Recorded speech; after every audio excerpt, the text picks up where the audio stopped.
Hello everyone, welcome back to our channel Login Assist. In this video, I will guide you on how to sign in LinkedIn account. So if you also want to sign in LinkedIn account, this video is just for you. Follow the simple steps and you'll be able to do it. So LinkedIn is a social networking platform primarily for professional networking, job searching and career development. So if you also want to sign in to your LinkedIn account, it is actually very simple.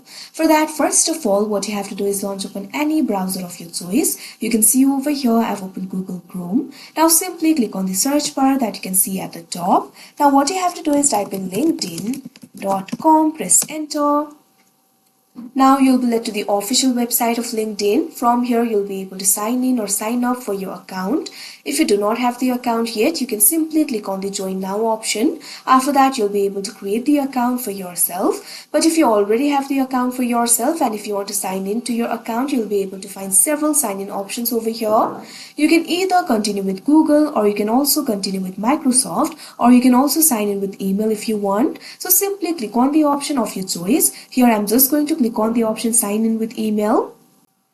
Now you'll be led to the sign in interface of LinkedIn. From here you'll be able to sign into your account. All you have to do is enter your email or phone. After that enter your password. After that you'll be able to sign into your account. So first of all enter your email or phone. Click on the field of email or phone. Now enter your email or phone over here. Now after entering the email or phone, what you have to do is enter your password. If you do not know the password, you can simply click on the option forget password. After that, you'll be able to reset it. Otherwise, simply enter your password over here. If you want to check your password, click on the option show. After that, you'll be able to check your password. Now after entering your email or phone and password, what you have to do is click on the sign in option that you can see on the screen. Now after that, you can see over here, you'll be logged into your LinkedIn account. So that is how you sign in LinkedIn account. I hope you found this video helpful. Thank you for watching. Make sure to like, share and subscribe to our channel.